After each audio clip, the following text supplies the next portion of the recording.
bajo supervisión de adultos.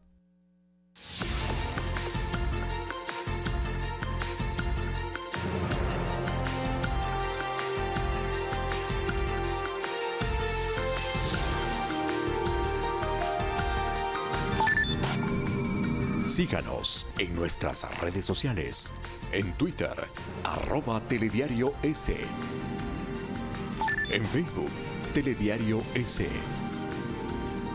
Y en la señal internacional de Ecuador TV para Estados Unidos, a través del paquete latino de DirecTV en el canal 457. Y también vía streaming para el mundo por www.ecuadortv.es. Muy buenos días, amigos y amigas. Es una nueva semana para mantenerles informados con Telediario a través de las señales de Ecuador TV y Gamavisión. Les damos la bienvenida para revisar de inmediato los temas más destacados a nivel nacional e internacional. Estos son nuestros titulares.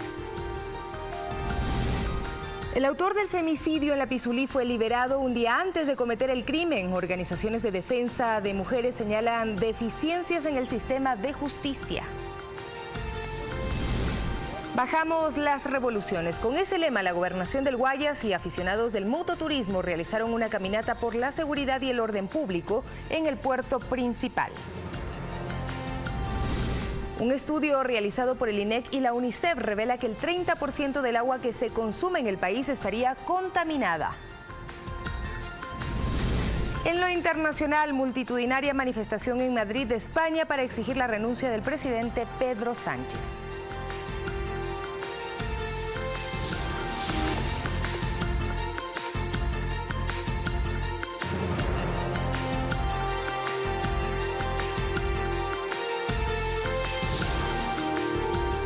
Y empezamos con una muy buena noticia para Ecuador. La selección sub-20 de fútbol se coronó campeón del sudamericano que se llevó a cabo en Chile. Los dirigidos por el profesor Jorge Célico en su último partido vencieron a Venezuela por 3-0. Es la primera vez que un equipo ecuatoriano se consagra campeón de este torneo. El goleador fue Leonardo Campana, quien recibió el trofeo Alberto Spencer. Felicitaciones entonces a la Mini Tri, que además logró su pase al Mundial en Polonia, que se disputará en el mes de mayo. Previo a lograr el primer lugar, el presidente Lenín Moreno escribió en su cuenta de Twitter: nuestros jóvenes deportistas siguen alegrándonos.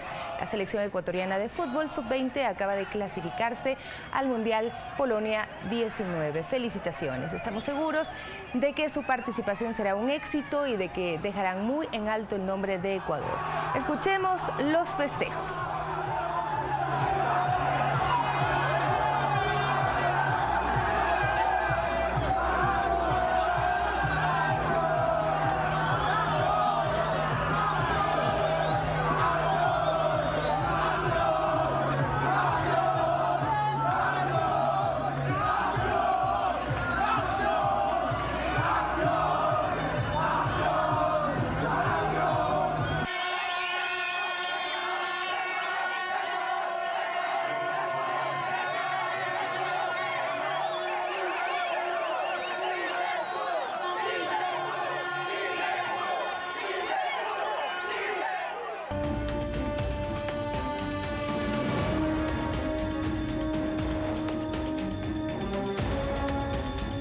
Revisamos otro tema. El autor del femicidio ocurrido en el barrio Pizulí, al norte de Quito, habría sido puesto en libertad un día antes de cometer este crimen.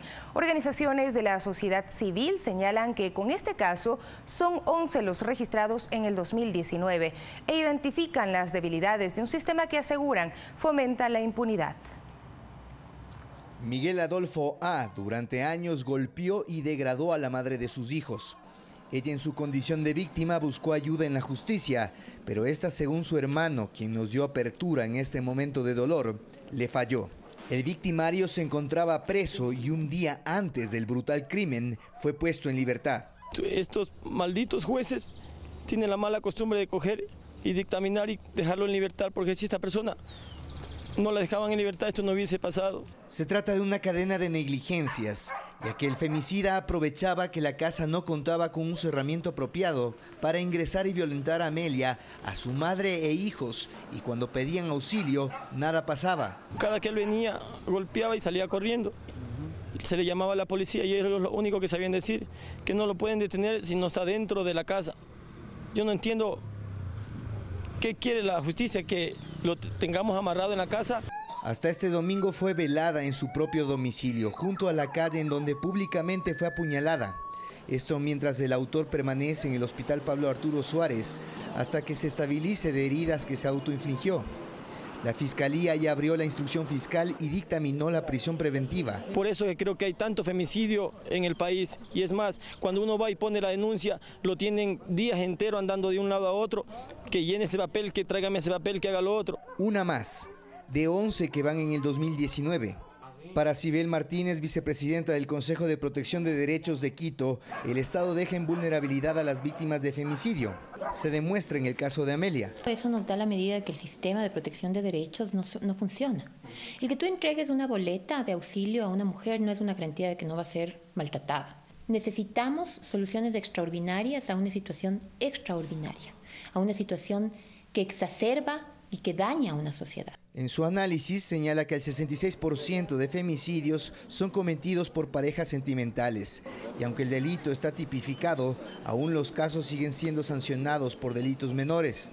El 52% apenas tiene esta sanción como tal, como femicidio. Y si no llamamos las cosas como son, entonces también estamos formando parte de esa impunidad.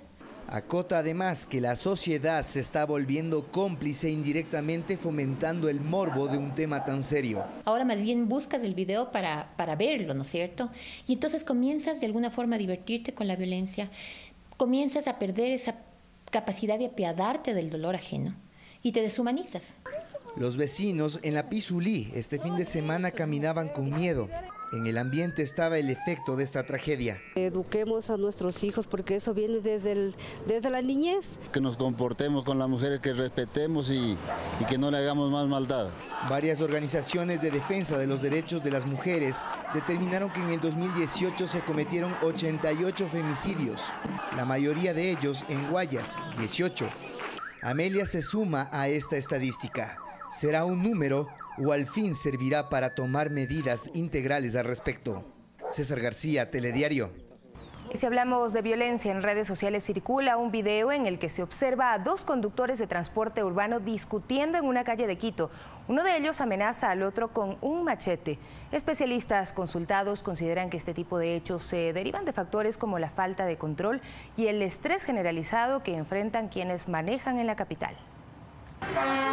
Un video viralizado en el cual se retrata a dos conductores de buses en Quito peleando en plena vía pública, con sus unidades cargadas de pasajeros que fueron testigos de niveles exacerbados de violencia, más cuando uno de ellos toma de su bus un machete y amenaza la vida de su contendor. Situaciones similares se repiten en la ciudad a diario. El psicólogo Pablo Dávila analiza el porqué. El hecho de sentirse a veces injustamente tratado, es decir, toma parte de un problema que le pasa a un tercero, se siente afectado, se siente indignado, se siente frustrado y como no está canalizando bien esas emociones, simplemente espera después de un espacio para explotar. Lo preocupante para mí es que una persona esté cargando ya un arma contundente como un machete, como un palo o una pistola. Dani Gaibor, abogado de tránsito, también considera que hay un sistema de transporte que fomenta estos comportamientos en los conductores. Capacitaciones en relaciones humanas, capacitaciones en manejo a la defensiva, capacitaciones en atención al cliente no existen dentro del país,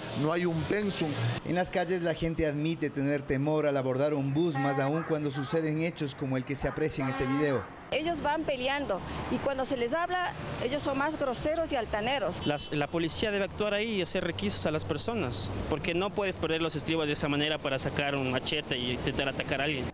Consultamos a este conductor profesional sobre la actuación de sus colegas. Lo que hizo el señor yo no estoy de acuerdo porque, eso le digo, por culpa de una persona se paga a todos los conductores. Por ejemplo, yo en mi caso no tengo ni con qué defenderme sin caso de entrar a un ladrón así. En este contexto de violencia, ¿qué debemos hacer? Tú tienes dos respuestas básicamente ante las cosas. Puedes ser una persona que responde ante lo que le pasa en la vida o una persona que reacciona. La madurez está en eso. Sin caer en el error de generalizar, ya que en esta ocasión involucra a choferes profesionales, lo cierto es que estos niveles de violencia involucran a todo el tránsito en la ciudad y por ello la sociedad en su conjunto debe reflexionar y trabajar en educación para suprimir en la medida de lo posible este tipo de reacciones.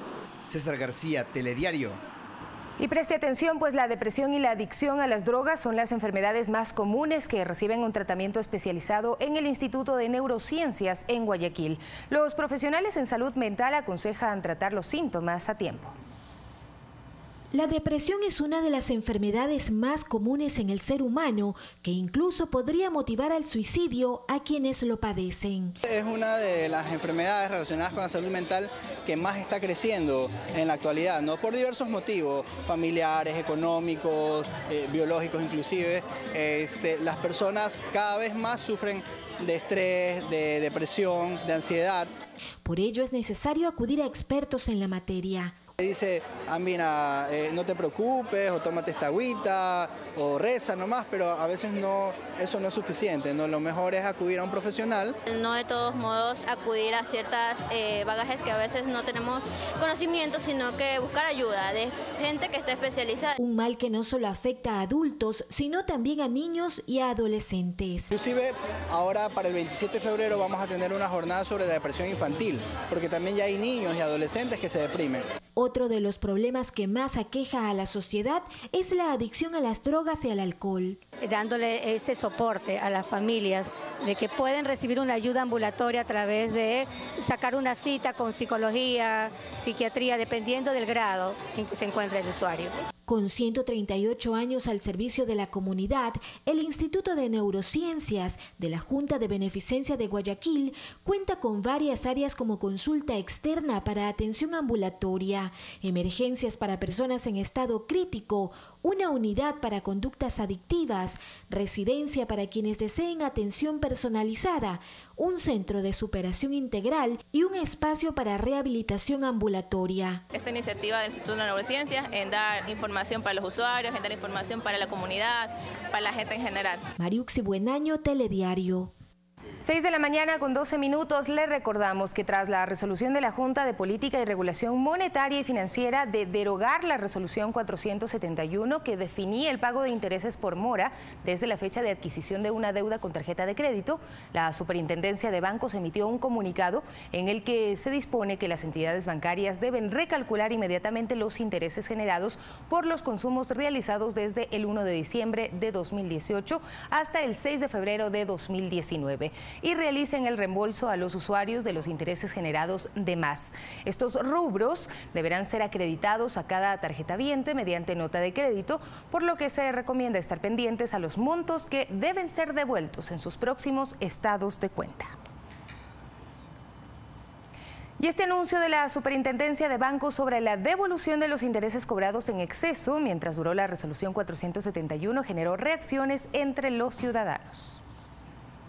La Superintendencia de Bancos dispuso el recálculo de los intereses causados por los consumos realizados entre el 1 de diciembre de 2018 y 6 de febrero de 2019 y los rubros que excedieron sean devueltos mediante nota de crédito a los usuarios. Eso ha favorecido indudablemente a la clase media. Ahora nosotros estamos muy atentos a que se cumpla la disposición del señor presidente, que lo ha hecho a través del organismo de control, que en este caso es la Superintendencia de Bancos. En las calles se mostraron a favor de la medida. Muy pocas veces las instituciones financieras asumen una responsabilidad de un cobro que en definitiva fue totalmente injustificado. Prácticamente nosotros somos los que ponemos el dinero en el banco, ¿no? Entonces deberían darnos algún respaldo bueno, ¿no? Señalaron que la decisión de la Junta de Política y Regulación Monetaria y Financiera, firmada a finales de 2018, iba a afectar su economía. Los intereses que te cobren desde la fecha de la compra, creo que rompe todo acuerdo que una persona adquiere cuando contrata una tarjeta de crédito. Me parece espectacular, muy buena decisión, que lo hayan podido revertir y que no se tomen a futuro decisiones parecidas. El miércoles 6 de febrero, la Junta de Política y Regulación Monetaria y Financiera junto al gobierno resolvieron derogar la medida que disponía que los intereses tendrían un costo mayor si los tarjetavientes se retrasaban en el pago o solo depositaban el monto mínimo. Se calcularía desde el momento de la compra y no con los días de mora. Ganaron 554 millones de dólares la utilidad del sistema financiero bancario, que están más que centrados en 5 bancos. El documento, que fue publicado la tarde de este viernes a través de las cuentas de redes sociales de la Superintendencia de Bancos, afirma que los intereses se calcularán en base a la resolución 310 del año 2016, que consideraba el cálculo desde la fecha máxima de pago de la tarjeta y no desde el día de la compra. Valeria Villarroel, Telediario. Vamos a revisar otro tema, pues en el tratamiento de las objeciones presidenciales al Código de la Producción y la Ley de Solidaridad, la Asamblea Nacional insiste en ampliar los beneficios a las provincias afectadas por el terremoto de 2016. Por iniciativa del legislador manabita Guillermo Celi, la Asamblea incorporó varios beneficios para las provincias de Manabí y Esmeraldas en materia económica. Se van a generar solamente con este anuncio, ya en los próximos días, con la suscripción de los contratos de inversión, no menos de 15.000 nuevos empleos. Es una urgencia, dijo el legislador, que el Parlamento se haga eco de las necesidades más urgentes que tiene la población de las 2 provincias, que fueron las más afectadas por el terremoto de abril de 2016. Se le va a hacer justicia a los manabitas. Aquí está, Navidad en carpas. Así pasaron cientos de manabitas la última Navidad. Esto no hay que esconderlo, esto hay que decirlo con claridad. El asambleísta por Esmeraldas, Lenín Plaza, de Alianza País, respaldó la iniciativa, que además genera políticas de flexibilidad en el ámbito tributario. Se busca liberar de impuestos no solo a obras físicas, sino una reactivación económica para que la gente que vive en esas zonas pueda recuperarse lo más pronto posible. Normativa que, a criterio de su autor, apunta a la reactivación económica de Manabí y Esmeraldas a través del acceso más ágil a crédito para los productores. La gente no tiene crédito, la gente necesita tener un crédito también a bajo costo de interés, y es lo que estamos planteando en esta ley. Alexis Moncayo, Telediario. La justicia de Estados Unidos acusa a la estatal Petroecuador de formar parte de una red de sobornos en un caso que se ventila en Miami, Florida. La empresa pública habría solicitado que se la considere como víctima con miras a recuperar parte del dinero ilícitamente gestionado por exfuncionarios, entre ellos Carlos Pareja Yanuseli y Alex Bravo, ambos condenados por la justicia ecuatoriana junto con 2 contratistas y 2 intermediarios juzgados en Estados Unidos. Los fiscales del país norteamericano establecieron que en Petroecuador había una conducta generalizada de corrupción que involucra a los miembros del directorio y gerentes entre el 2012 y el 2016. Y este viernes finalizó el juicio por el secuestro de Fernando Balda, ocurrido hace 7 años en Colombia. El Tribunal Penal deberá analizar su resolución en base a la cooperación eficaz de los 2 procesados en el caso. Tras 5 días de audiencia, concluyó el juicio por el secuestro de Fernando Balda, caso en el que 2 exagentes de inteligencia están procesados por el delito de plagio. En los alegatos finales, la fiscal general Ruth Palacios ratificó la acusación en calidad de autores. Y hemos presentado prueba suficiente que determina tanto la existencia de la infracción como la responsabilidad de las 2 personas que en esta audiencia específicamente se pretende ser sancionadas. La fiscal explicó que existe un acuerdo firmado el 7 de mayo de 2018 de cooperación eficaz, con una pena de 12 meses, a que accederían los procesados de considerarse efectiva la información proporcionada. Al ser eficaz, la ley nos permite llegar hasta el 20% de la pena mínima, que es lo que se está aplicando en este caso. La fiscal dijo 189 numeral 4 y atiéndase al 161 del Código Orgánico Integral Penal. Eso es lo que dijo expresamente. En el 161, por principio de favorabilidad, tenemos una pena de 5 a 7 años. Coges los 5 años, se transforman en 60 meses, el 10% son 6 meses, el 20% son 12 meses. Y tenemos ahí el cálculo. Además, la fiscal solicitó que se emita disculpas públicas y se pague una reparación integral.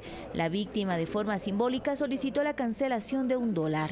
Una vez finalizado el juicio, los magistrados se reunieron de forma reservada con las partes procesales para analizar los alcances de esta cooperación. El tribunal deberá valorar, ponderar la prueba y establecer entonces si es que estaban de acuerdo con Fiscalía. En principio si es que hubo una cooperación eficaz y luego en el quantum de la pena. El cumplimiento de las condiciones del acuerdo. Ellos han cumplido en su integridad como tal. El Tribunal Penal analizará los argumentos presentados, servirá para dictar la sentencia, misma que se dará a conocer en los próximos días. El juicio por este delito para el expresidente Rafael Correa y el exsecretario Pablo Romero Quesada está suspendido por encontrarse fuera del país. Olga Velasco, Telediario.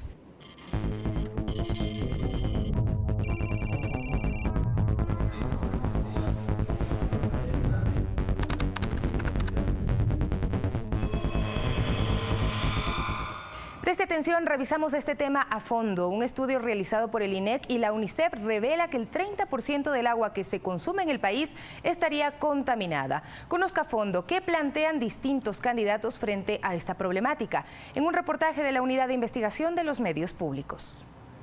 La falta de agua potable, saneamiento e higiene en zonas rurales y la región amazónica del Ecuador ha afectado directamente a menores de edad, especialmente a niños de entre 0 y 5 años. En el país, 2.6 millones de niños y niñas no tienen acceso simultáneo a estos servicios. Así lo revela un informe sobre la medición de los Objetivos de Desarrollo Sostenible en Ecuador, ODS, realizado en 2018 por el Instituto Ecuatoriano de Estadísticas y Censos, INEC, con la colaboración del Fondo de las Naciones Unidas para la Infancia, UNICEF. En el Ecuador, 8 de cada 10 niños indígenas no tienen acceso a agua, saneamiento e higiene. En zonas rurales, 6 de cada 10 no cuentan con agua limpia. Así lo asegura Joaquín González Alemán, representante de UNICEF en el país. 30% de la población de los niños no tiene acceso a agua limpia.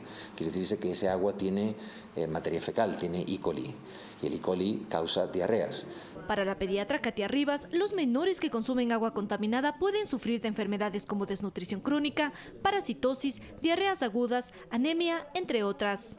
El problema de la diarrea es que si no es tratado y controlado puede causar deshidrataciones y si la deshidratación es grave incluso puede llevar a la muerte. A nivel mundial, 1.6 millones de personas mueren cada año de enfermedades diarreicas atribuidas a la falta de agua potable segura. El 90% son menores de 5 años. El próximo 24 de marzo se elegirán nuevas autoridades seccionales a nivel nacional. UNICEF hace un llamado a los candidatos a dar prioridad al tema del agua. Es muy importante recordarle esto a los candidatos, a alcaldes y a prefectos y a los diferentes cargos, ¿no? Porque son ellos los que tienen la responsabilidad. Postulantes a alcaldes de distintas agrupaciones políticas admiten que existe el problema, pero en sus planes de trabajo no consta algo específico al respecto. Un ejemplo es Luis Llerena, candidato a la alcaldía de Pelileo, provincia de Tungurahua. Eso yo pienso que tenemos que hacer la provisión necesaria, el trabajo necesario, proveer de líquido vital a cada uno de los hogares en Pelileo. Eduardo Cuesta, postulante a la alcaldía del cantón Carlos Julio Arosemena Tola en Napo, coincide con esta problemática. Mi propuesta sería trabajar directamente con las comunidades, directamente con la población. Yadira Sarabia, candidata a la alcaldía de Archidona, donde la dotación de agua segura no sobrepasa el 50% de la población, señala. El problema de mortalidad infantil en Archidona es el tema de la parasitosis y obviamente generada por el hecho de no tener agua potable. Proponemos darle solución a esto sectorizando al cantón y las comunidades. La Amazonía ecuatoriana apenas cuenta con un 42.5% de acceso a agua no contaminada. Sin embargo, la falta de servicio continuo de agua también representa un problema en la región costa. 1 de cada 4 hogares no recibe el servicio los 7 días a la semana. Es un país que tiene agua, pero que hay que saber gestionarla y hay que saber gestionar el saneamiento y la higiene. En América Latina y el Caribe existen 193 millones de niños y niñas. De ellos, 86 millones no tienen acceso a servicios básicos de saneamiento y 25 no gozan de agua potable. Para González, la dotación de agua y saneamiento es un derecho de la niñez y de todas las personas. Un cantón o un municipio que no tiene un servicio de agua constante, que no tiene un buen saneamiento, que las basuras no se recogen, va a tener repercusiones sobre el capital humano. UNICEF junto a la Secretaría de Planificación lanzaron la iniciativa Pacto Local por los ODS. Los candidatos pueden incluir sus planes de trabajo en la página www.pactolocalods.un.org.es. Hasta el momento, ninguno ha presentado su propuesta. Ivana Paredes, Telediario.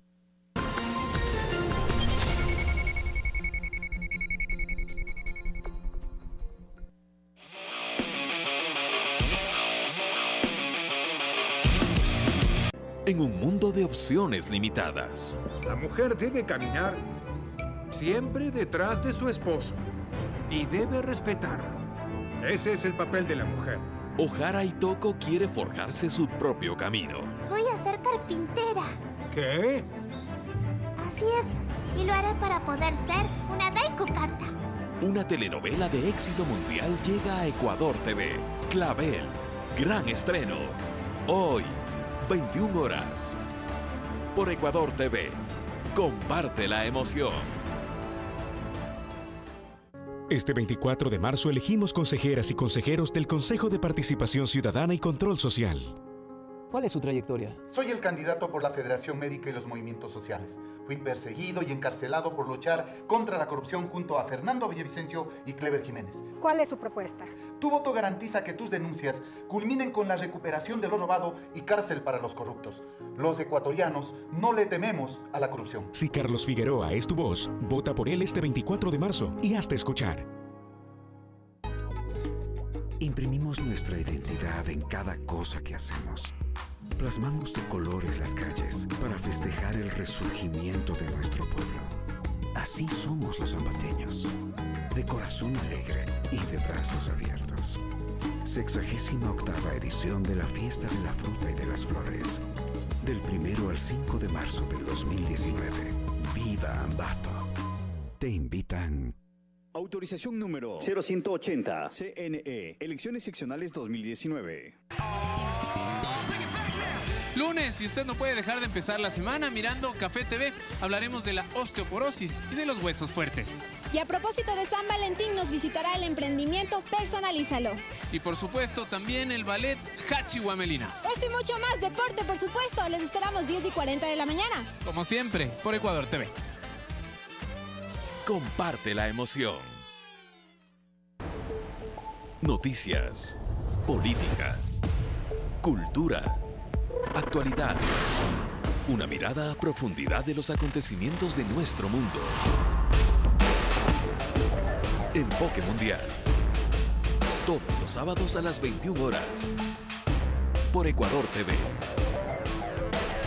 Comparte la emoción.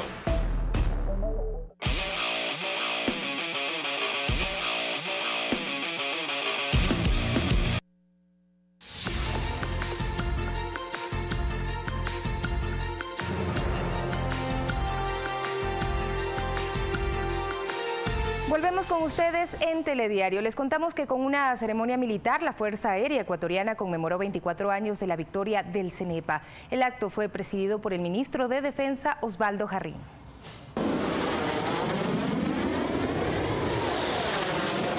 Con un festival aéreo se recordó la batalla que ganó el ejército ecuatoriano frente al peruano el 10 de febrero de 1995 durante la guerra del CENEPA. En que el país rinde culto a la heroicidad, a la habilidad, capacidad, competencia, bravura para defender la soberanía territorial ecuatoriana. El hecho marcó un hito en la historia militar ecuatoriana por ser el primer conflicto armado aéreo que hasta ese entonces se había ganado en toda Sudamérica, abriendo el diálogo de paz y declarando el 10 de febrero como el día de la victoria del CENEPA y día de la aviación de combate. Sentimos orgullo nacional porque es el primer combate latinoamericano realizado con gran patriotismo, habilidad, coraje y decisión.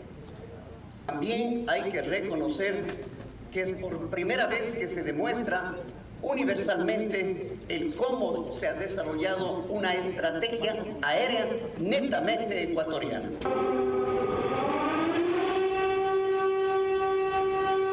El acto castrense contó con la presencia de los héroes del CENEPA. Durante la jornada se recreó el histórico suceso ocurrido hace 24 años. Nosotros teníamos órdenes claras de lo que teníamos que hacer, pero siempre el último minuto o la última acción la hace el piloto aplastando un botón. Y estábamos claros de lo que debíamos hacer en el cumplimiento de la misión en defensa de nuestra patria. Hechos que llenaron de gloria a las Fuerzas Armadas ecuatorianas. Y razón para la que hoy conmemoremos el 24º aniversario de la victoria aérea del CENEPA y Día de la Aviación de Combate. En aquel entonces, bastaron 2 minutos y medio para que 4 aviones de combate de la FAE derribaran a 3 aeronaves peruanas que incursionaron en nuestro espacio aéreo en la cordillera del Cóndor. ¡Viva el Ecuador! ¡Viva! Mariuxi Buenaño, Telediario. Otro tema, el dragado del canal de acceso para el puerto de Guayaquil avanza. Se espera que la obra esté lista en los próximos 8 meses y se permita el ingreso de buques de gran calado. El dragado del canal de acceso se cumplirá en 2 etapas. La primera es la profundización, que pasará de 9.5 a 12.5 metros de profundidad.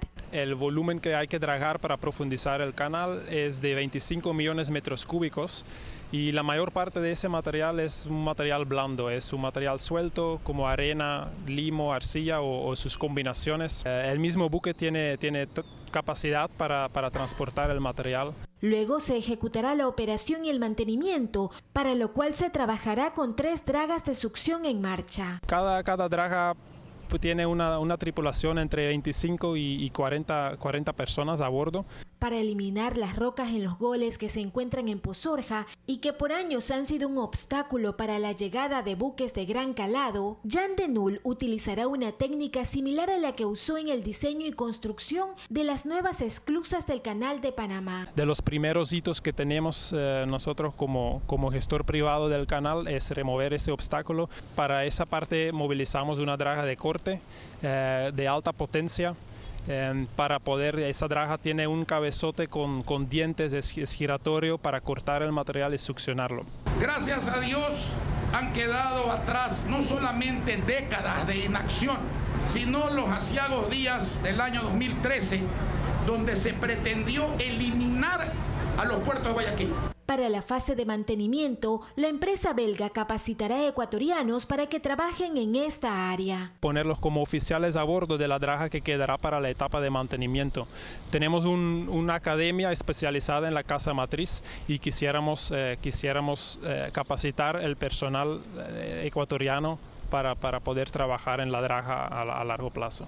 Con una inversión de más de $100 millones, es una obra a la que la empresa extranjera le apuesta, pues se recuperará con los ingresos anuales que se reciban por el tráfico marítimo. Y eso es un riesgo que conscientemente asumimos y yo creo que eso demuestra la confianza que tenemos en Ecuador. Y este proyecto, la profundización del canal, seguramente va a bajar los costos en la logística del comercio exterior y atraer aún más inversiones. Mariuxi Buenaño, Telediario. Y compartimos un video aficionado que grabó el rescate de 7 bañistas que fueron arrastrados mar adentro en la playa de Murciélago en Manta, provincia de Manabí. El ECU 911 en Manta coordinó la acción y el despacho de recursos hasta la zona. Unidades de rescate del Cuerpo de Bomberos, Policía Nacional y Cruz Roja Ecuatoriana socorrieron a los turistas. Los afectados recibieron asistencia médica oportuna por presentar síntomas de ahogamiento y fueron trasladados al Hospital Rodríguez Zambrano de Manta.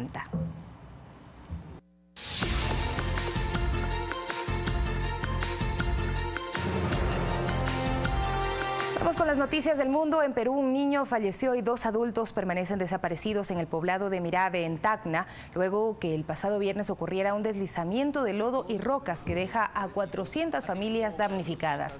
Durante las labores de búsqueda y rescate, los pobladores encontraron el sábado el cadáver de un menor de 4 años, reportado como desaparecido, que quedó sumergido en el lodo. El presidente Martín Vizcarra visitó las zonas afectadas. Mi compromiso con las autoridades de Moquegua es que el presupuesto está asegurado, financiado por el gobierno nacional. Así que salgamos de esta emergencia, unámonos y juntos vamos a superar los problemas como siempre lo hemos hecho los moqueguanos. A lo largo del río Moquegua, todos los desbordes y todos los problemas que ha generado, desde el puente Montavo, la Tuya y Arabico, el Poder Judicial, el puente El Rayo y ahora el puente Tucumán. Estamos viendo y disponiendo, junto con las autoridades locales, la empresa privada, la disposición de equipo y maquinaria para recuperar la transitabilidad y dar la protección a estas obras de infraestructura que son sumamente importantes. Y Haití vivió su 4ª jornada de protestas violentas contra el gobierno del presidente Jovenel Moïse, mientras que la comunidad internacional hizo un llamado al diálogo. En un comunicado, el Core Group, integrado por el representante especial adjunto del secretario general de las Naciones Unidas, los embajadores de Alemania, Brasil, Canadá, España, Estados Unidos, Francia, la Unión Europea y el representante especial de la OEA, llamó a los actores políticos a un diálogo para buscar una solución a la crisis política y económica en la que está inmersa este país. Vamos ahora a España. Una multitudinaria marcha exige la salida del presidente Pedro Sánchez, a quien acusan de ceder demasiado a los pedidos independentistas. ¡Ser español! ¡Es un orgullo! ¡Ser Este grito se escuchó en las calles de Madrid, coreado por los más de 40.000 convocados, quienes exigen la renuncia del presidente Pedro Sánchez y una nueva convocatoria a elecciones. Señor Sánchez, pare todo esto y convoque elecciones ya. Queremos ir a votar los españoles y elegir un presidente y un gobierno constitucionalista. La protesta se centró en la Plaza Colón y acusaba al mandatario de dar una puñalada por la espalda a la ley y la justicia, en referencia al documento entregado por la Generalitat de Cataluña, en el que constan pedidos como el derecho de su autodeterminación. Si Sánchez permite que los separatistas marquen el camino, si pretende negociar los presupuestos en la cárcel, si quiere negociar indultos y privilegios para ellos, nos tendrá enfrente. De su parte, el mandatario aseguró que su gobierno trabaja por la unidad de España. El gobierno de España trabaja por la unidad de España, y trabajar por la unidad de España significa unir a los españoles y no enfrentarlos como están haciendo las derechas en la Plaza de Colón. Y aclaró que lo que trata de hacer ahora es resolver una crisis heredada. Lo que estoy haciendo ahora como presidente del gobierno, siempre respetando la Constitución, es resolver una crisis de Estado que contribuyó el Partido Popular a agravar cuando estuvieron en el gobierno durante los últimos 7 años. Fernanda Vera, Telediario. Gracias, perdón. Estamos comenzando con la garganta afectada. 6 de la mañana, 55 minutos. Gracias por acompañarnos. A partir de este momento, nuestros invitados en esta jornada de Primera Impresión serán José Augusto Briones, secretario nacional de Planificación y Desarrollo, alcance y funciones del nuevo gabinete estratégico y la 18ª reunión del Comité de Reconstrucción y Reactivación Productiva de Manabí. Además, Diego Chimbo, abogado de los ex agentes de inteligencia Falcón y Chicaiza, implicados en el secuestro del activista político Fernando Balda en Bogotá, Colombia. Él comentará sobre la valoración de la cooperación eficaz de los ex agentes y la expectativa ante la sentencia que próximamente anunciará el Tribunal de Justicia. Y finalmente, Carlos Aguinaga, expresidente del Tribunal Supremo Electoral, analizará la marcha del actual proceso eleccionario y los retos del actual Consejo Nacional Electoral de cara a las elecciones del próximo 24 de marzo. Temas y personajes de esta mañana en Primera Impresión. Buenos días.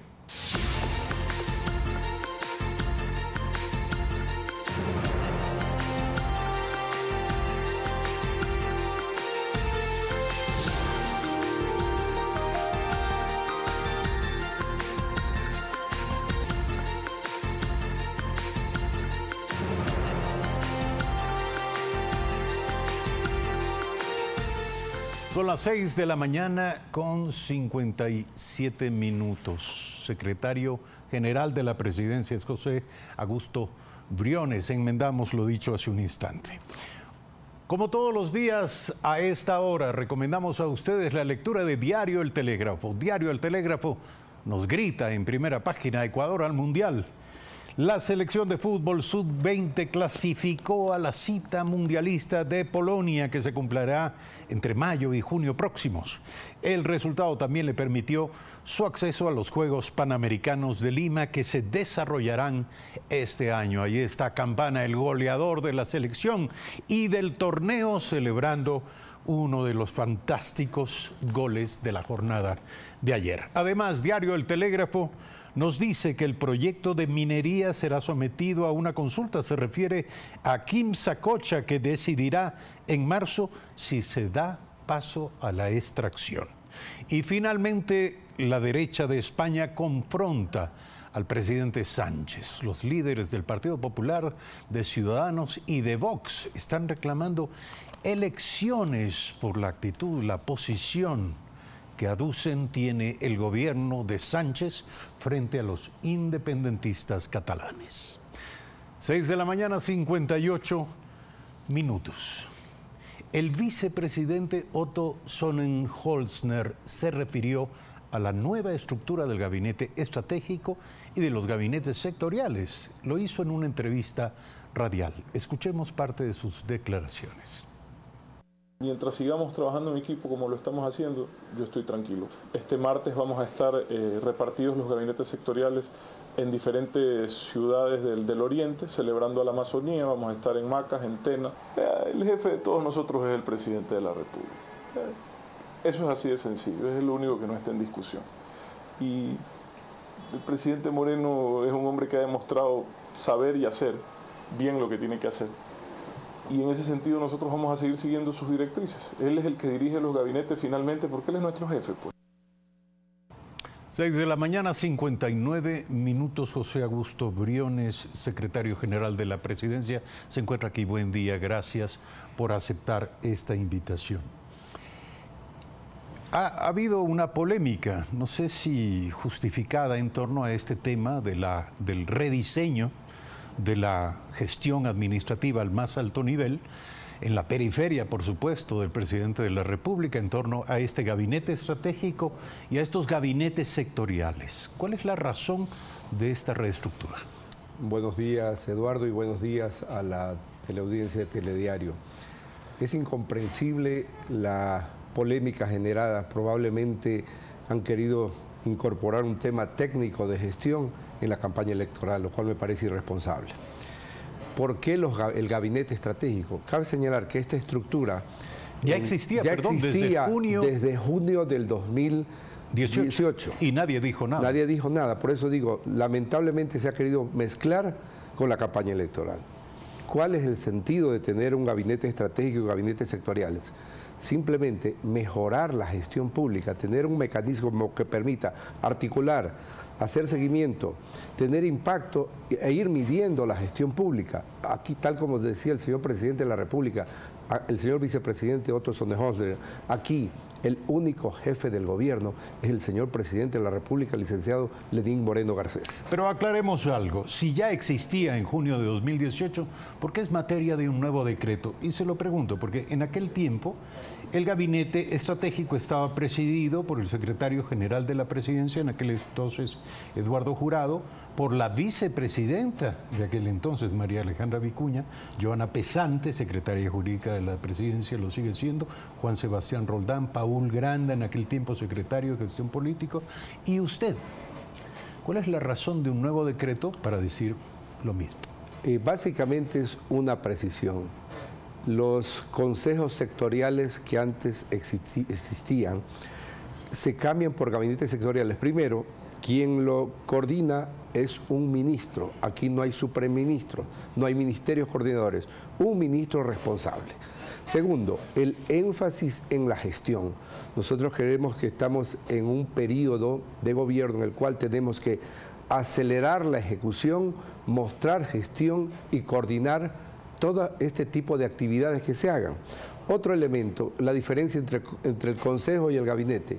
Ciertas actividades administrativas que llevaban los consejos, las llevan ahora los ministerios para que el gabinete sectorial, como parte de los gabinetes estratégicos, se concentre en gestión, en direccionamiento. Aquí cabe señalar y destacar el rol del señor vicepresidente de la República, quien proporciona direccionamiento estratégico a los gabinetes en esta interacción. Algo sencillo. Algunos de los críticos, no sé si de buena fe, de este decreto, afirman que estarían en duda las competencias y facultades del vicepresidente respecto de otras delegaciones a otros altos funcionarios. Las facultades del señor vicepresidente fueron muy claramente establecidas en el decreto que hace delegación del señor presidente de la República. Entre una de ellas está hacer el seguimiento a los gabinetes sectoriales. Es lo que está haciendo el señor vicepresidente. Por lo tanto, no hay ninguna duda. Lamento nuevamente que se quiera poner un tema tan importante, meterlo en el fragor de la campaña política.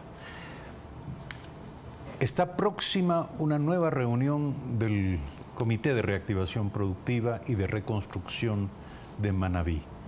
Este es un tema sobre el que también han girado algunas dudas. Y lo digo porque las facultades y competencias de dirección y coordinación de esta instancia estaban en manos de la ex vicepresidenta de la República. ¿Qué ocurre hoy? A ver, el señor presidente de la República tomó la decisión semanas pasadas de las funciones que tenía referentes a economía popular y solidaria y reconstrucción, entre otras, que tenía la ex vicepresidencia, trasladarlas a la Secretaría General de la Presidencia. En ese contexto me corresponde actuar como presidente del Comité de Reconstrucción para las provincias de Manabí y Esmeraldas.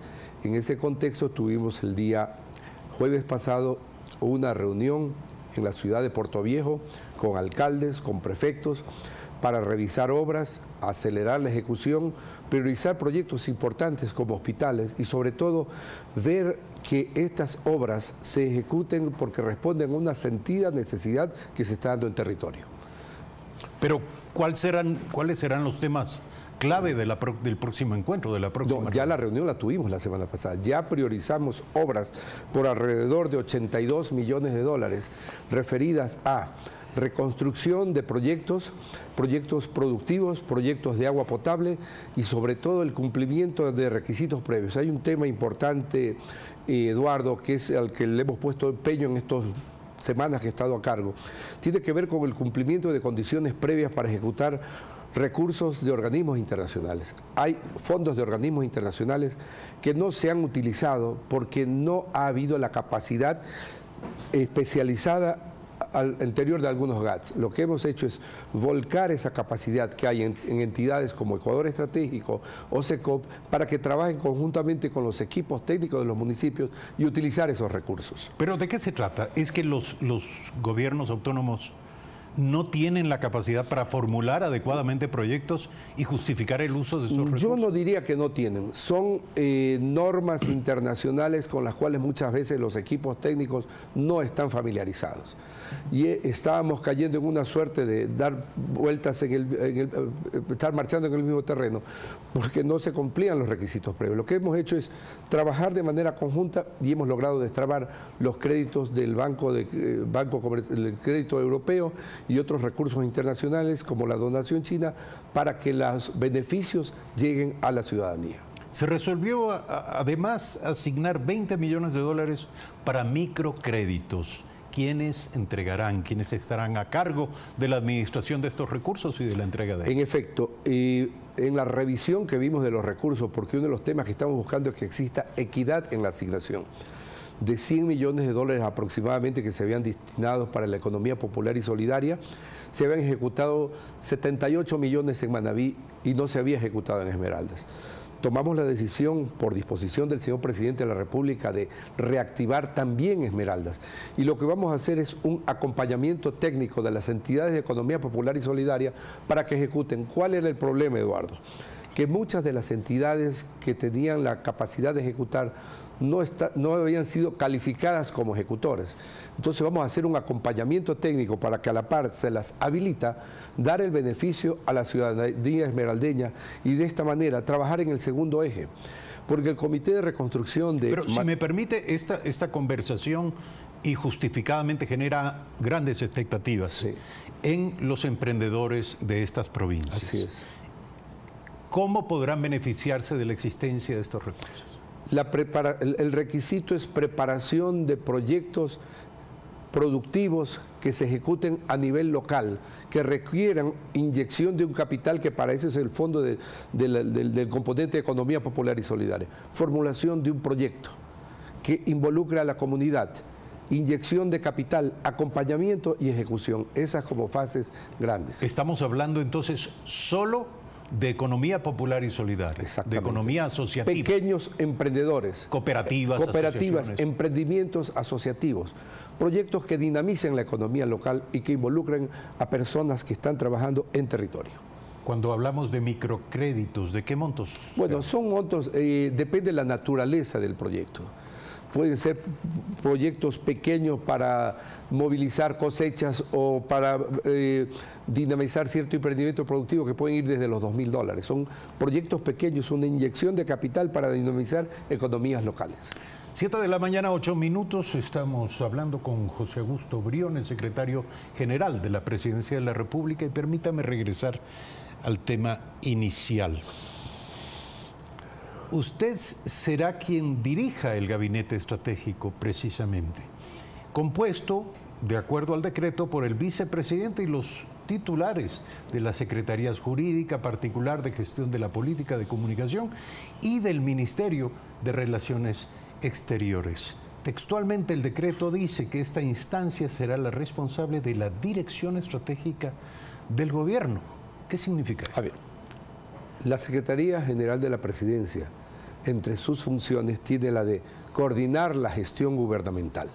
Si eso lo ponemos en la práctica, el gabinete estratégico está conformado por los 6 gabinetes sectoriales que son social, económico productivo, recursos naturales, seguridad, gobernabilidad y proyectos de alto impacto.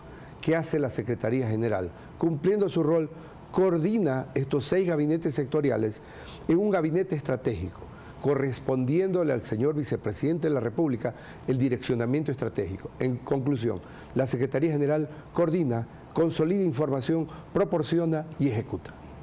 Pero, ¿usted dirige el gabinete estratégico o el vicepresidente? El secretario general lo coordina, ¿sí? No es un tema de dirección. Aquí el único que dirige el gobierno es el señor presidente de la República. Los demás coordinamos acciones para que la acción del gobierno se refleje en el territorio y existe impacto.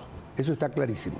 Gracias por aceptar usted, la invitación. Eduardo, muy amable. Esta mañana, José Augusto Briones, secretario general de la Presidencia de la República. Hacemos un brevísimo corte y regresamos con interesantes temas e invitados. Carlos Aguinaga, expresidente del Tribunal Supremo Electoral. Estaremos discutiendo acerca de los grandes retos de los próximos comicios. Y Diego Chimbo, abogado de los exagentes de inteligencia Falcón y Chicaiza, procesados en el caso Balda.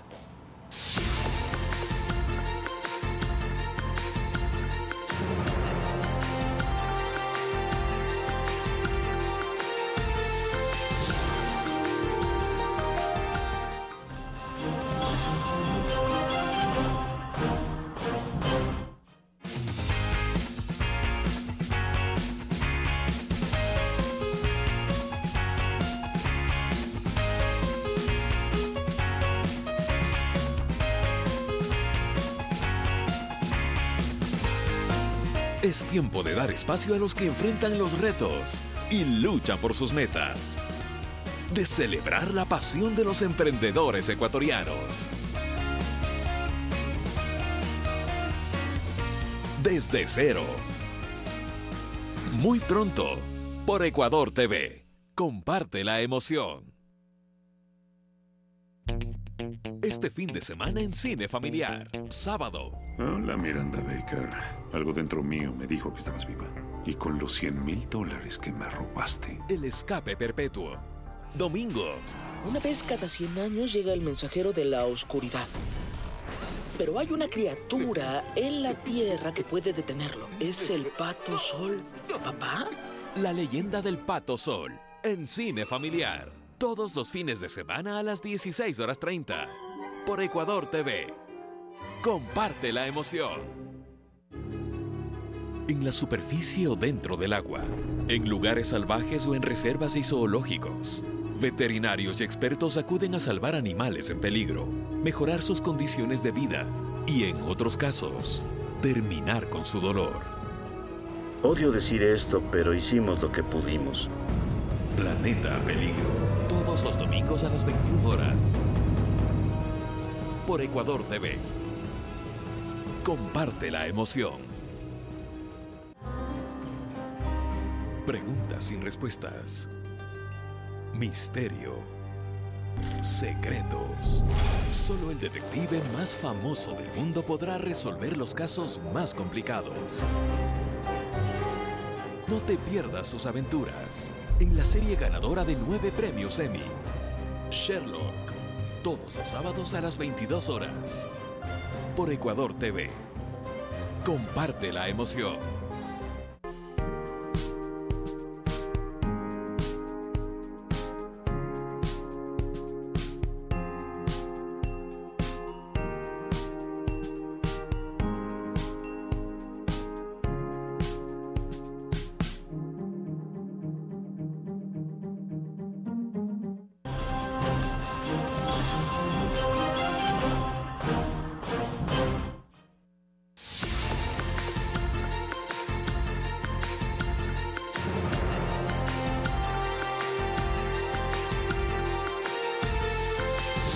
Son las 7 de la mañana con 14 minutos.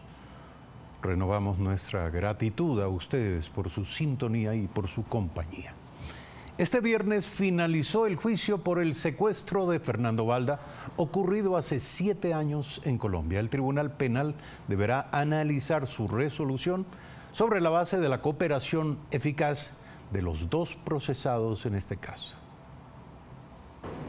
Tras 5 días de audiencia, concluyó el juicio por el secuestro de Fernando Balda, caso en el que 2 exagentes de inteligencia están procesados por el delito de plagio. En los alegatos finales, la fiscal general Ruth Palacios ratificó la acusación en calidad de autores.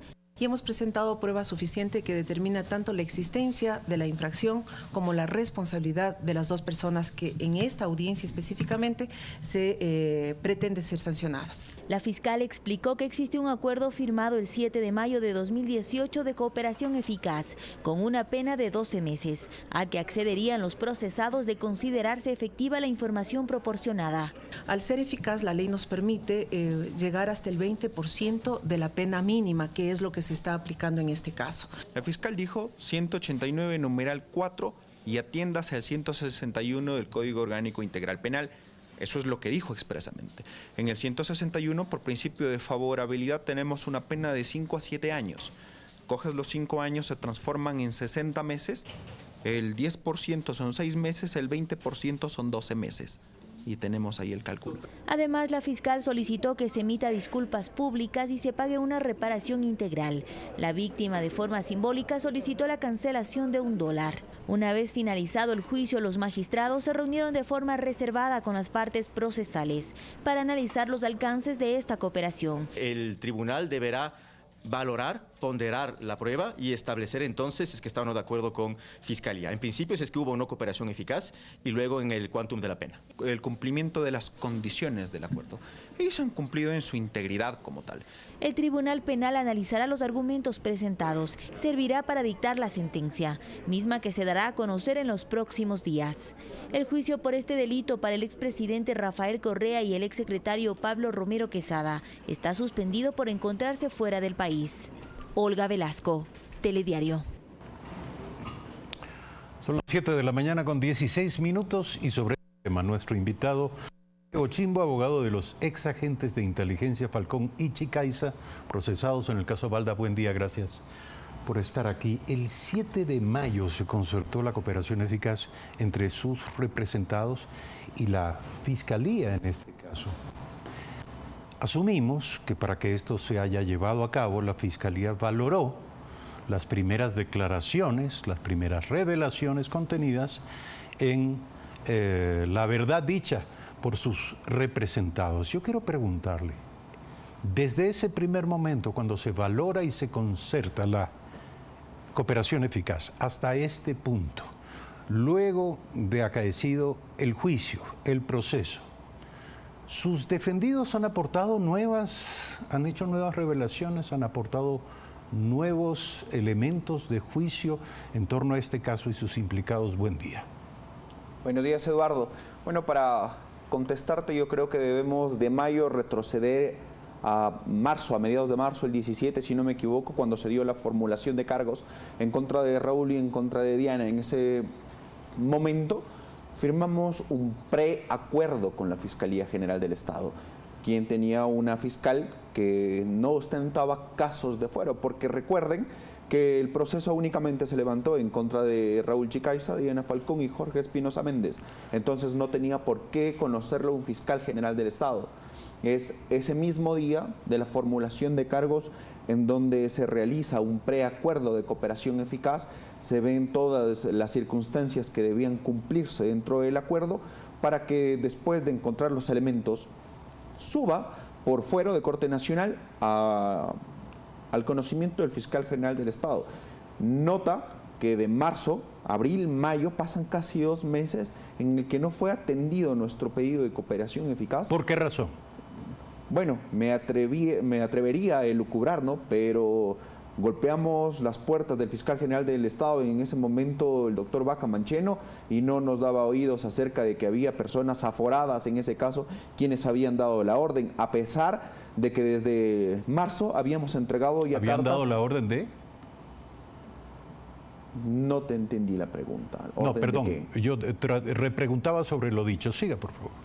Ya, entonces habíamos golpeado la orden del fiscal general del Estado, en ese momento Vaca Mancheno, para que decirle que la orden había venido de los altas jerarcas del Estado, un secretario nacional de inteligencia, y que a su vez tenía conocimiento un presidente de la República. No nos daban oídos sino hasta que llegó un nuevo fiscal general del Estado, pese a que había varias circunstancias que estábamos insistiendo dentro de la cooperación eficaz para que se nos dé oídos. Una vez que llegó se desplegaron varias diligencias como cotejamiento de voces, de los audios en los que se identificaba que efectivamente las voces que constaban en los audios era de Pablo Romero, que era el secretario nacional de inteligencia, y él mencionaba pues en todas las grabaciones que se entregó a la Fiscalía General del Estado el conocimiento del presidente de la República acerca del acontecimiento. Estos son los primeros aportes, los que determinan precisamente la cooperación eficaz. Nuevamente la pregunta, ¿de ese tiempo a esta parte se han sumado revelaciones por parte de sus defendidos? Ahora sí, una vez que se firmó el preacuerdo, cuando llegó el nuevo fiscal general del Estado y se pudo firmar el acuerdo, porque no nos daban oídos, se entregó acerca de la operación Balda, de la operación Wilson, se entregó información y mucha otra información que como agentes de inteligencia, Diana y Raúl fueron recabando. Esto forma parte del proceso. Dentro, de hecho, del testimonio anticipado de Raúl Chicaiza, habló de una operación vegetal que involucraba a un prófugo de la justicia, que lo trajeron, me parece, que con un mecanismo similar al de Balda, Arcos Pepinos, operación vegetal, de ahí su nombre, y de la operación Hotel. Entonces hay información entregada de la Fiscalía General del Estado. Revélenos qué significan estas operaciones. Bueno, son operaciones secretas. Decirte de qué se tratan sin que la Fiscalía lo haya revelado por estar dentro de una cooperación eficaz legalmente para mí es imposible. Únicamente yo puedo revelar lo que está revelado. ¿Estas operaciones generarían otras investigaciones? Deberían generar otras investigaciones. Por eso fueron entregadas dentro de la cooperación eficaz. Tenemos que entender que dentro de las circunstancias de inteligencia, para salir del país únicamente es con el objeto de traer información. De eso se trata la inteligencia y la contrainteligencia. No pueden salir a negociar con una persona para traerla. No se puede hacer eso. Eso no está dentro del marco de la inteligencia y contrainteligencia. ¿Qué clase de tratamiento piensa usted que debe dar la sentencia del tribunal a sus defendidos? Bueno, en la audiencia de juicio se probó que el 70% de las pruebas presentadas dentro del desarrollo de toda la semana de audiencia fueron en ocasión de la cooperación eficaz dada por Raúl y por Diana. Para ser pedagógico en esto, se presentan los peritos que hicieron la explotación de los audios. ¿Quién entregó los audios? Raúl y Diana. Se hace la entrega de las cartas dirigidas a la Presidencia, a la Secretaría Nacional, al Ministerio del Interior. ¿Por quién fueron entregados? Por Raúl y por Diana. Vienen los peritos que hicieron el contexto de la línea de mando. Y para entender el contexto de la línea de mando, primero tenían que entender la historia. Y para entender la historia del acontecimiento tuvieron que dirigirse a los testimonios anticipados dados por Raúl y por Diana. Entonces todas las pruebas que se presentaron dentro de la audiencia de juzgamiento tienen como origen la cooperación de Raúl y por Diana. Hubo un 30% de pruebas en Ecuador, en Colombia. El secuestro es un delito que no prescribe y entendemos que la Fiscalía colombiana está retomando el tema del caso Balda en torno a ello para generar probablemente una nueva causa, un nuevo proceso de investigación y posteriormente una nueva causa. ¿Comprometería esto a sus defendidos? Bueno, de hecho, mis defendidos tienen una orden de detención vigente en Bogotá por la investigación que ha desplegado la Fiscalía. ¿Por qué se ha realizado una cooperación eficaz dentro del presente caso? Porque eso origina una sentencia, ¿ya? Y esta sentencia nosotros tenemos que ingresarla dentro del proceso investigativo en Colombia y vamos a identificar que ya ha existido el juzgamiento en Ecuador y por lo tanto tiene que archivarse en Colombia porque recordemos que nadie puede ser juzgado 2 veces por la misma causa. 7 de la mañana, 23 minutos, nuestro invitado Diego Chimbo, abogado de los ex agentes de inteligencia Falcón y Chicaiza, procesados en el caso Balda. Hacemos un corte. Al regresar, Carlos Aguinaga, expresidente del Tribunal Supremo Electoral, el reto de las próximas elecciones en el país.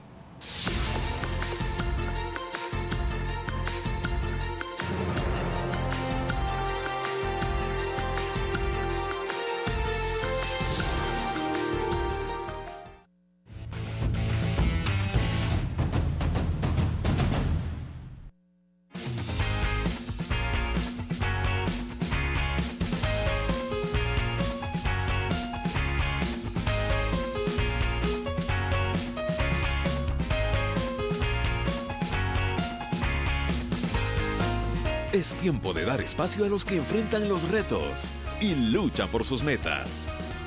De celebrar la pasión de los emprendedores ecuatorianos. Desde cero. Muy pronto, por Ecuador TV. Comparte la emoción.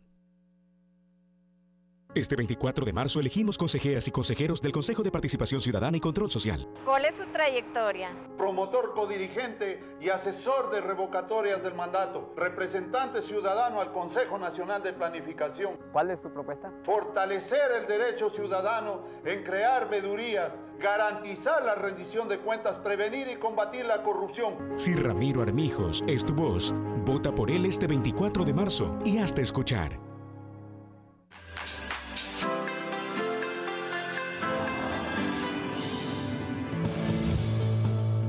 Lo que estamos desarrollando en nuestra empresa en Biofábrica son estos productos que son sustitutos perfectos, en este caso, de diferentes tipos de empaques o protectores que se elaboran con espuma. Banecuador nos ayudó con financiamiento una vez que planteamos el emprendimiento, hicimos la propuesta del negocio. Con la empresa ustedes están ayudando a la remediación del medio ambiente, están ayudando además al desarrollo del Ecuador y a la generación de empleo.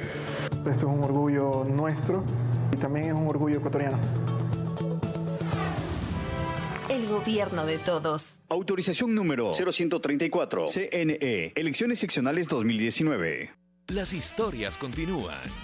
Y Christian Johnson te invita a conocer cómo se ganan la vida los ecuatorianos en Estados Unidos. Algunos lo hacen conduciendo. Todo el mundo me conoce como Paquita la del Bus. Otros vendiendo el sabor de nuestra tierra. ¿Cuál es el secreto de la espumilla ahora? Oh, el secreto, la guayaba. Entérate qué labores hacen los ecuatorianos en el extranjero. ¿Por qué te gusta hacer esto? Porque así me gano la vida. 593 Ecuador, todos los sábados a las 19 horas, por Ecuador TV. Comparte la emoción.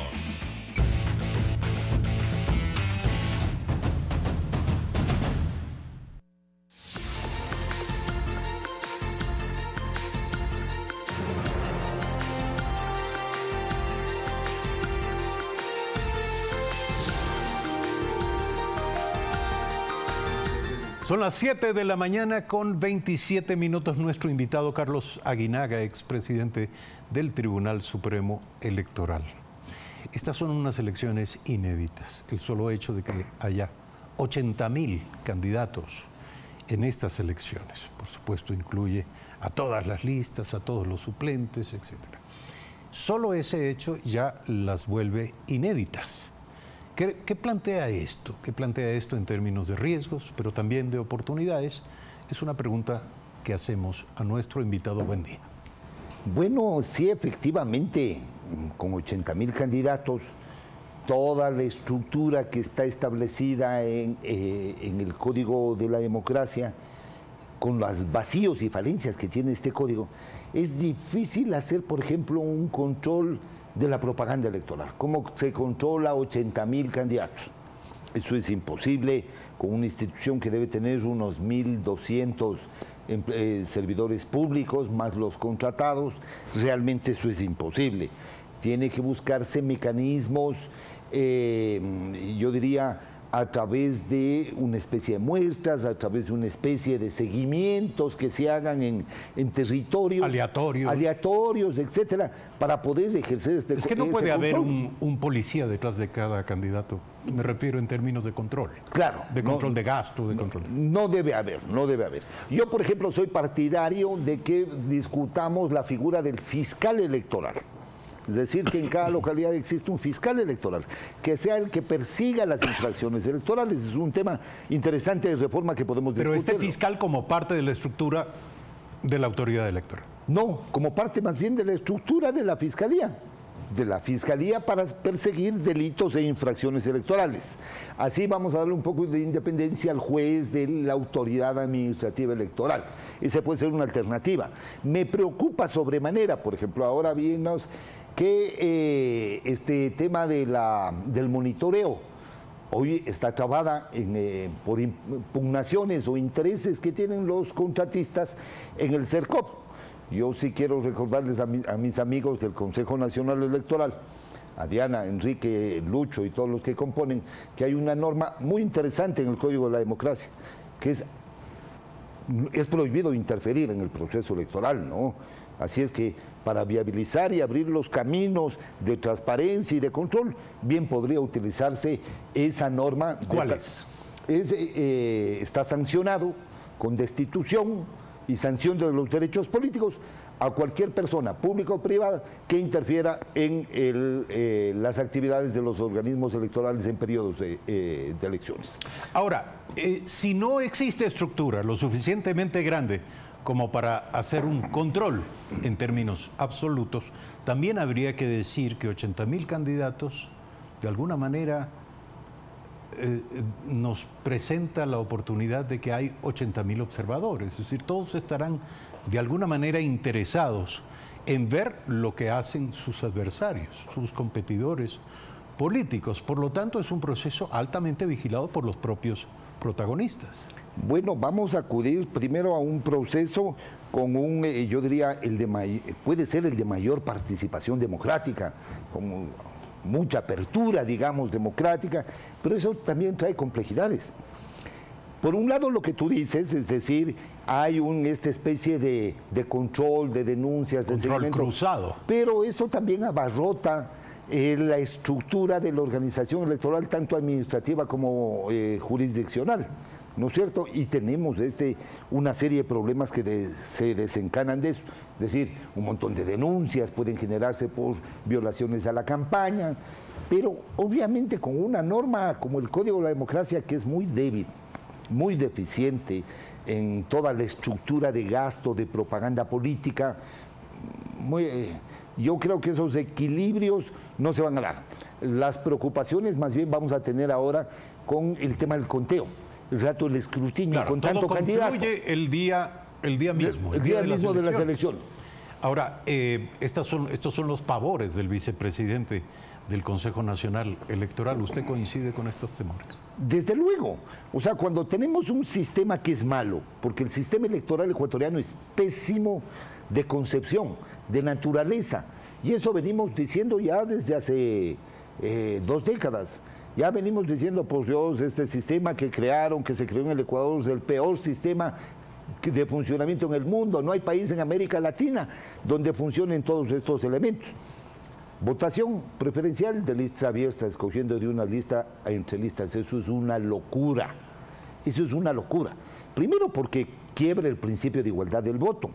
Segundo, método DON en distritos de este tamaño, pequeñitos, porque fueron a dividir los distritos. ¿A quién va a beneficiar eso? Va a beneficiar a quienes obtengan la primera y segunda votación y a nadie más. Entonces, todos estos 80.000 candidatos, que serían las minorías, ¿no es cierto?, no van a tener oportunidad alguna, ¿no es cierto?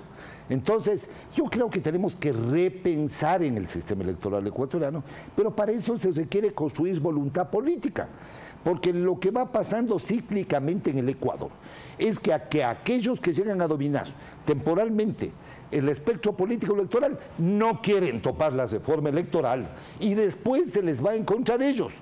Les pasó a la clase política antes de que llegue el correísmo, y le pasó al correísmo, le está pasando al correísmo y le va a pasar ahora por no haber cambiado. ¿Usted cree que le ocurrirá?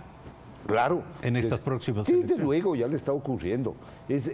Pasa factura la mala estructuración de un sistema electoral y político pésimo y de partidos, que es este sistema de partidos no puede ser más antifraude ilícito que el que se ha gestado. Es decir, yo compro a una empresa determinadas firmas y presento a la organización electoral y ya tengo la organización. ¿No es cierto? O sea, eso realmente es irreal.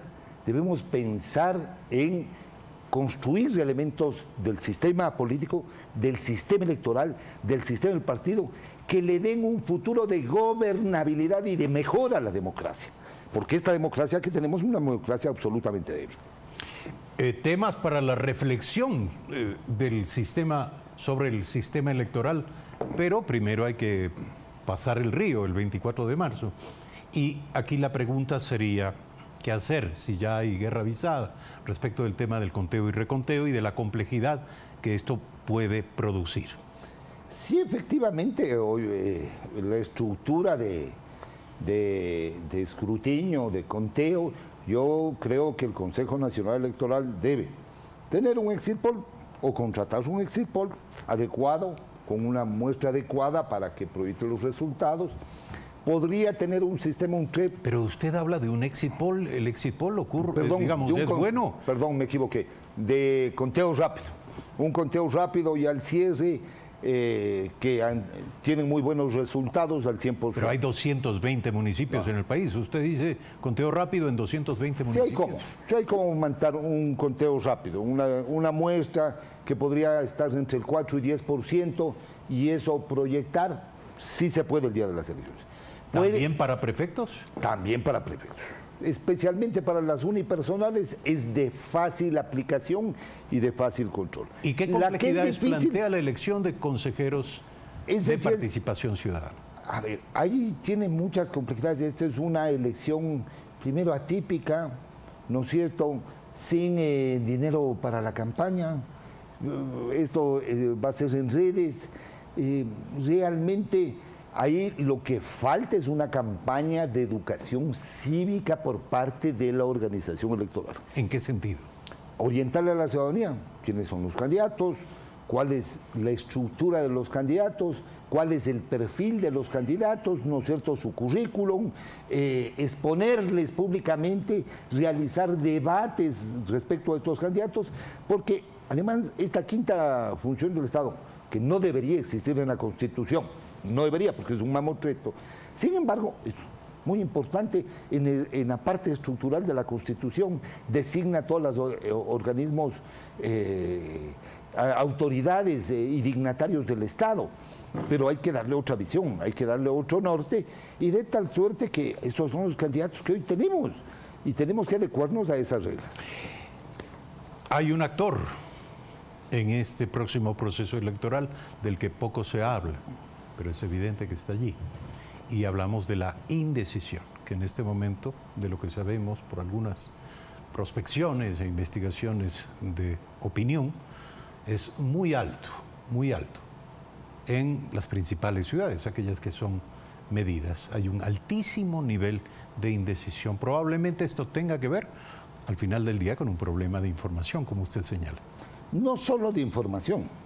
Las democracias están pasando por unos problemas también vinculados en parte con los sistemas de comunicación, las redes sociales, el fenómeno de Bolsonaro en Brasil, por ejemplo, ¿no es cierto?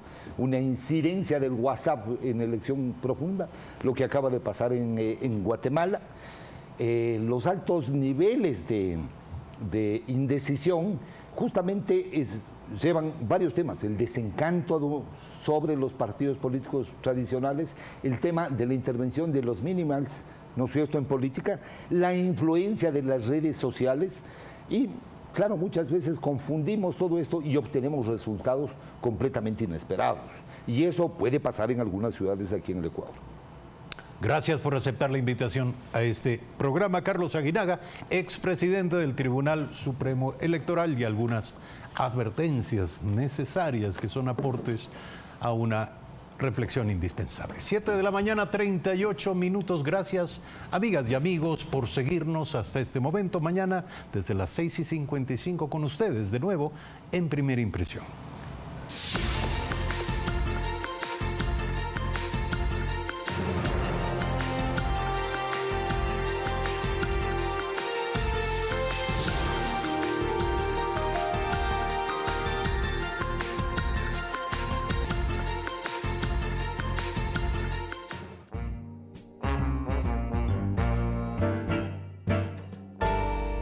En un mundo de opciones limitadas.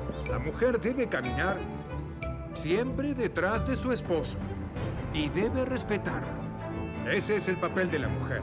Ojara Itoko quiere forjarse su propio camino. Voy a ser carpintera. ¿Qué?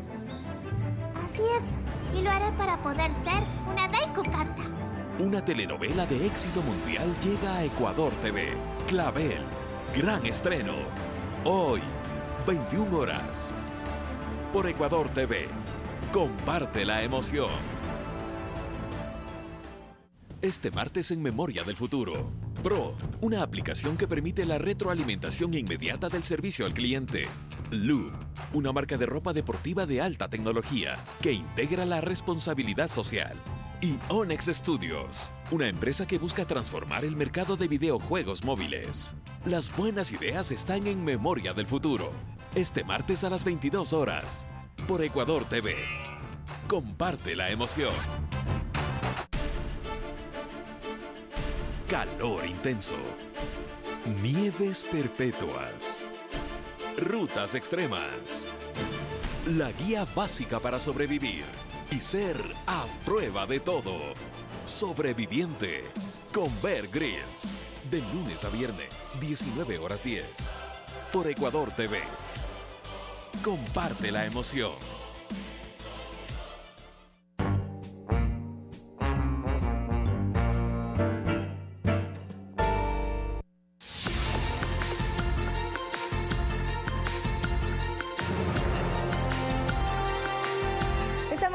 Con más noticias en Telediario, segundo bloque informativo. Vamos a ver qué sucede en Ecuador y el mundo. Empezamos en la provincia de Guayas. La gobernación y los aficionados al mototurismo realizaron la caminata de concientización social Bajamos las revoluciones. El objetivo es garantizar la seguridad y el orden público en las calles del puerto principal.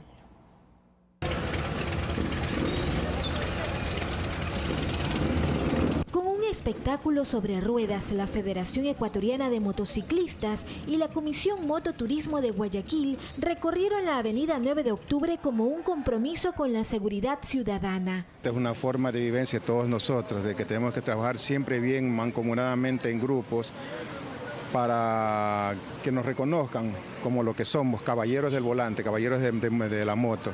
En nombre del Gobierno Nacional, el gobernador del Guayas ratificó el respaldo para quienes promueven el turismo de una forma pacífica, sin infringir las leyes de tránsito. Nosotros estamos haciendo operativos con las autoridades de control, con la Policía Nacional, con la ATM, con la Comisión de Tránsito del Ecuador, con la Fiscalía, en fin, todas las autoridades de control. Los que no están aquí están escondidos como ratas, quién sabe en dónde, a esos los seguiremos pescando todas las noches. Y queremos que nos vean, que no somos lo que muchos dicen que somos unos mozalbetes, que los tipos que hicieron el problema ahí en el túnel, que estamos correctamente uniformados, organizados, tratando de llevarnos bien unos con otros. Ese es nuestro lema, es siempre respetar a los demás.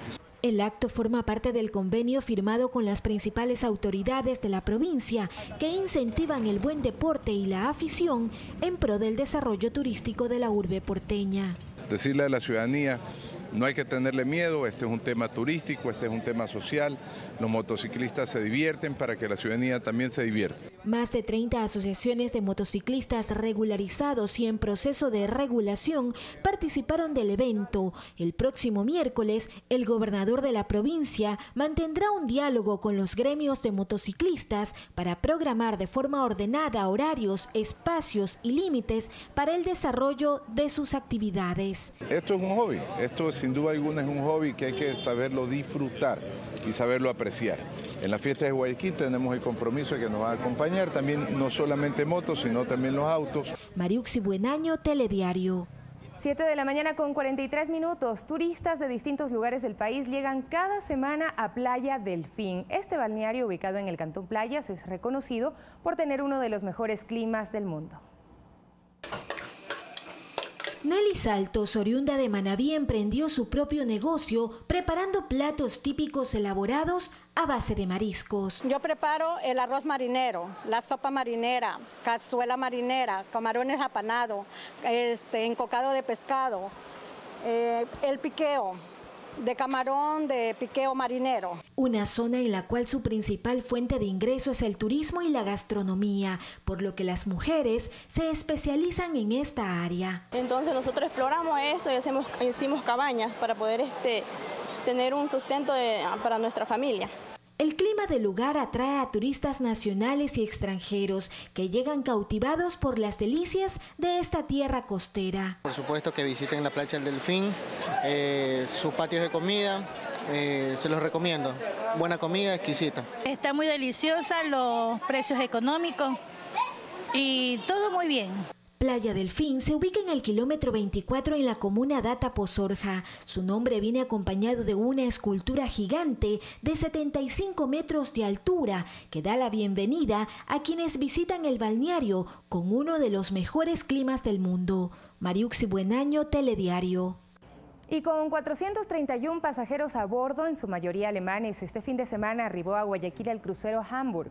La empresa de turismo del puerto principal y el Ministerio de Turismo dieron la bienvenida a los visitantes con los icónicos personajes de Juanita y Juan Pueblo, bailes folclóricos y música de banda. El próximo destino de la embarcación serán los puertos de Balboa y Colón en Panamá. Hamburg es el cuarto crucero de la temporada 2018-2019 que concluye en el mes de abril.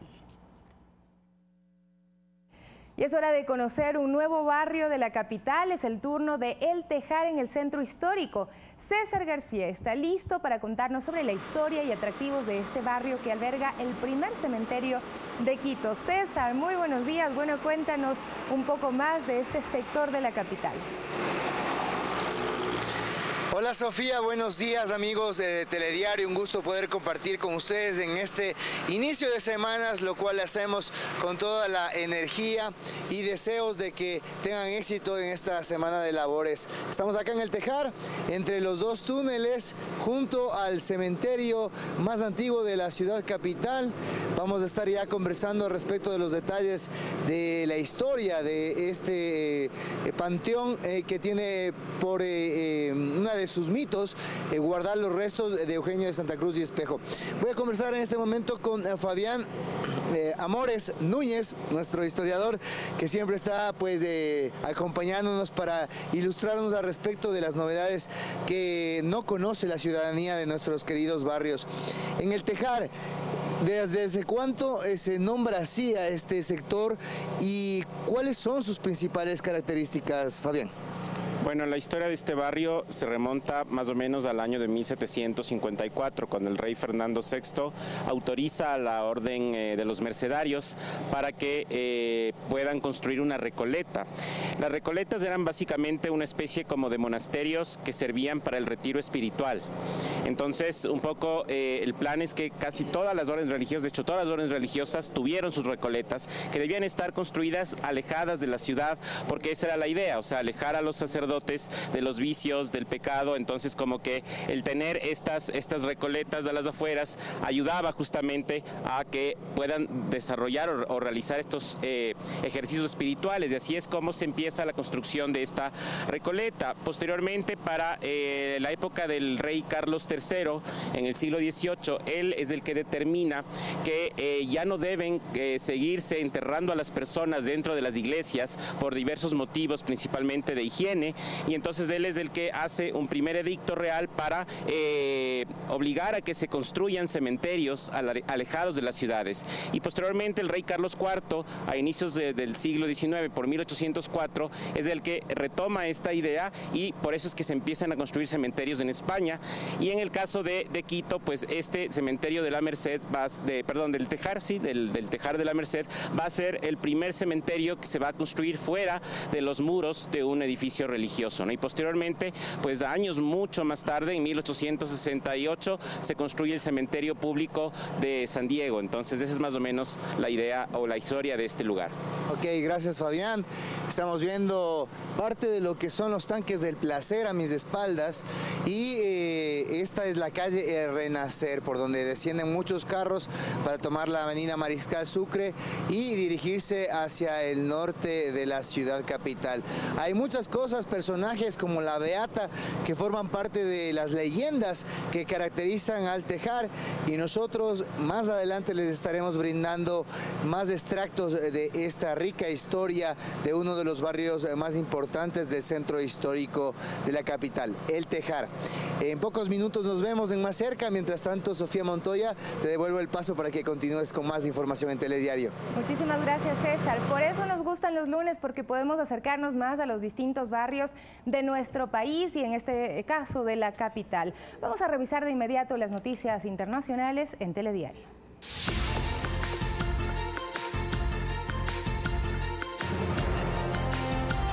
El titular de la Asamblea Nacional, Juan Guaidó, y autoproclamado presidente interino, informó que se comenzó a operar el voluntariado para la ayuda humanitaria. Además, pidió a los venezolanos estar atentos en sus barrios para comenzar a recibir víveres y medicinas que serán entregados por medio de esta organización. Finalmente hizo un llamado para que salgan nuevamente a las calles para enviar un mensaje a las Fuerzas Armadas. De su parte, las autoridades en la frontera entre Colombia y Venezuela entregaron un reporte de cómo se está organizando la entrega de ayuda humanitaria para los venezolanos. 9 camiones con toneladas de medicinas y alimentos llegaron el jueves a la zona fronteriza. Pueblo y Fuerza Armada Nacional Bolivariana Unida, controlando, defendiendo el territorio nacional, palmo a palmo, desplegados con un gran plan integral para que nuestra patria se sienta protegida, segura. Yo llamo a todo el pueblo de Venezuela, llamo a la mujer venezolana, llamo a la juventud venezolana, llamo a los hombres a incorporarse a este plan nacional integral de defensa de la soberanía y la paz. Y seguimos con más noticias, pues aumentan a 165 los muertos tras la rotura de la represa en Brumadinho, en Brasil. Además, inició la 32ª cumbre de la Unión Africana en Etiopía. Tenemos más en el siguiente resumen.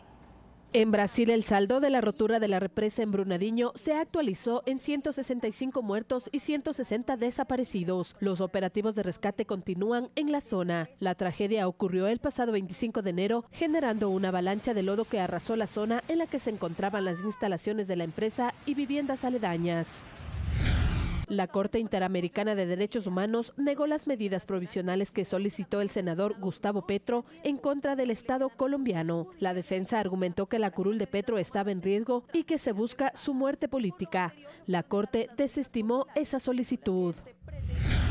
Con la ascensión en la presidencia pro tempore de Egipto y la participación de 40 líderes de África, inició en Etiopía la 32ª cumbre de la Unión Africana. Entre los temas que se discutirán están la creación de una zona de libre comercio, las reformas institucionales y el desplazamiento forzado, entre otros.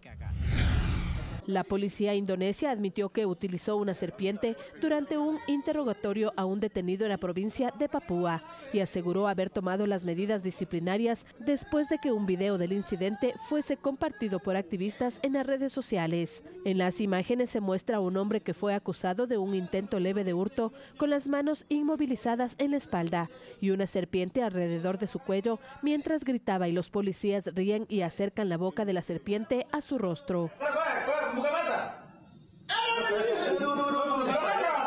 Fernanda de la Bastida, Telediario.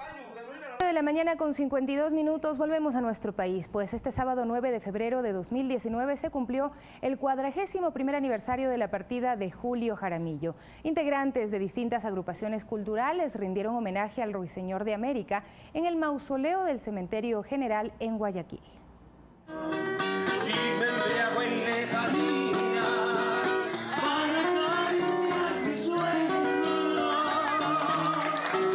Intérpretes siguen marcando el recuerdo después de 41 años de ausencia de Julio Jaramillo. Se dieron cita junto al lugar de su eterno descanso. Su melodía sigue inspirando a seguidores, artistas y amigos del representante más querido del pasillo ecuatoriano. Buscamos de que este tipo de recordatorios se lleven de esta manera, difundir la memoria de Julio para que se mantenga siempre en los tiempos, ¿no? Hasta pues donde podamos estar. Música de Julio Jaramillo desde que tenía 7 años aproximadamente. Aquí, como todos los años, viniendo a rendirle tributo al más grande artista que ha parido el mundo entero, Julio Jaramillo. JJ fue un referente del pasillo en nuestro país. Su carisma y talento conquistó lo que pocos han logrado: inmortalizar sus canciones, que hoy son coreadas por distintas generaciones dentro y fuera de nuestras fronteras. Es bonita sus letras porque literalmente la canción es un poema de lo que dan, y eso es muy hermoso.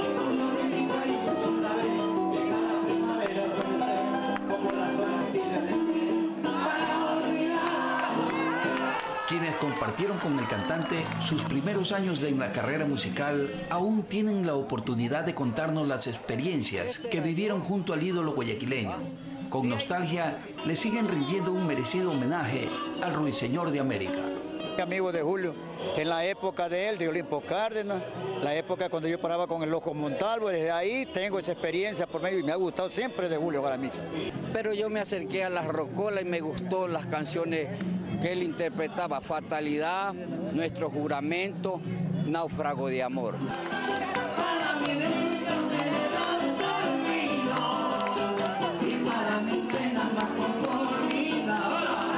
Después de décadas de su partida, Julio Jaramillo sigue cautivando a sus seguidores. Él hizo de cada canción un poema, suficiente razón para quedarse en la memoria de un pueblo que transformó su nombre en leyenda. Marcelo Cueva, Telediario. Ese es nuestro JJ, el inmortal. Nosotros seguimos con más y les contamos que $1,5 millones de dólares no reembolsables serán entregados este año para proyectos de la industria cinematográfica y audiovisual. La convocatoria está abierta para aquellos planes que busquen financiamiento para el rodaje. Le contamos los requisitos en la siguiente nota. Preste mucha atención.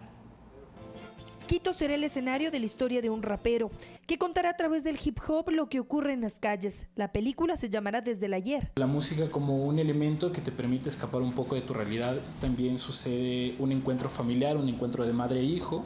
Nosotros estamos en fase de desarrollo, es que nosotros podamos conocer mercados, ir a talleres. El proyecto de Esteban y Joana es uno de los beneficiarios de los fondos no reembolsables que entrega el gobierno para el apoyo a la industria cinematográfica y audiovisual. El recibir un apoyo dentro del Instituto de Cine lo que hace es como fortalecer la calidad de tu proyecto, también te da un sello de garantía.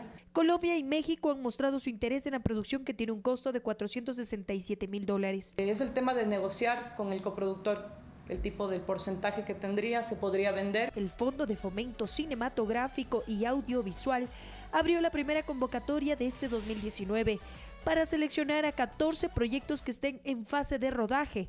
$660,000 no reembolsables serán distribuidos. Es importante que se cuente con un guión, que se cuente con los derechos de que hayan inscrito su obra en el SENADI en este caso. Las categorías a postular son producción ficción, producción documental, producción corto animación, desarrollo largometraje, serie o biblia de animación. ¿Cuáles son los montos? En el caso de producción, tanto de largometraje de ficción como documental, es entre $80,000 y $100,000 a cada proyecto. En lo que es producción de cortometraje animado son $30,000 y en el desarrollo de biblia o largometraje animado son entre $12,000 y $15,000. Una categoría que se implementó es la de nuevos medios. Tanto las series web como el uso de otros formatos o las nuevas modalidades de formatos que se están desarrollando en el tema audiovisual. El plazo para el desarrollo de los productos son entre 12 y 18 meses. Tanto para la parte de animación y de nuevos medios, personas naturales, pero para la parte de producción, personas jurídicas, empresas domiciliadas con derecho privado, domiciliadas en el país. La convocatoria estará abierta hasta el 1 de marzo a las 18 horas. Las inscripciones se realizan en línea en www.cineyaudiovisual.gov.es. Se deberá crear un usuario y una clave. Valeria Villarroel, Telediario. 7 de la mañana con 57 minutos y con una ceremonia militar, la Fuerza Aérea Ecuatoriana conmemoró 24 años de la victoria del CENEPA. El acto fue presidido por el ministro de Defensa, Osvaldo Jarrín.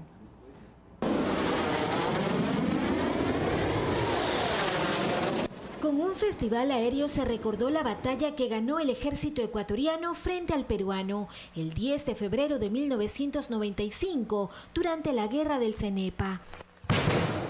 En que el país rinde culto a la heroicidad, a la habilidad, capacidad, competencia, bravura para defender la soberanía territorial ecuatoriana.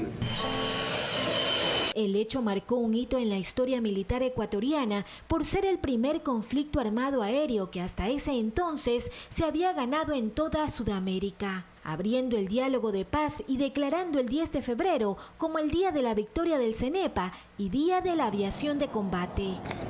Sentimos orgullo nacional porque es el primer combate latinoamericano realizado con gran patriotismo, habilidad, coraje y decisión.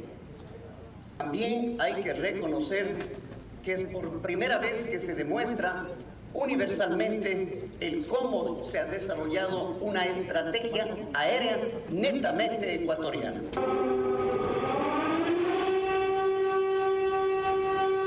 El acto castrense contó con la presencia de los héroes del CENEPA. Durante la jornada se recreó el histórico suceso ocurrido hace 24 años. Nosotros teníamos órdenes claras de lo que teníamos que hacer, pero siempre el último minuto o la última acción la hace el piloto aplastando un botón. Y estábamos claros de lo que debíamos hacer en el cumplimiento de la misión en defensa de nuestra patria. Y así nos despedimos, amigos y amigas. Es un gusto siempre acompañarles y pues esta semana le deseamos todo lo mejor.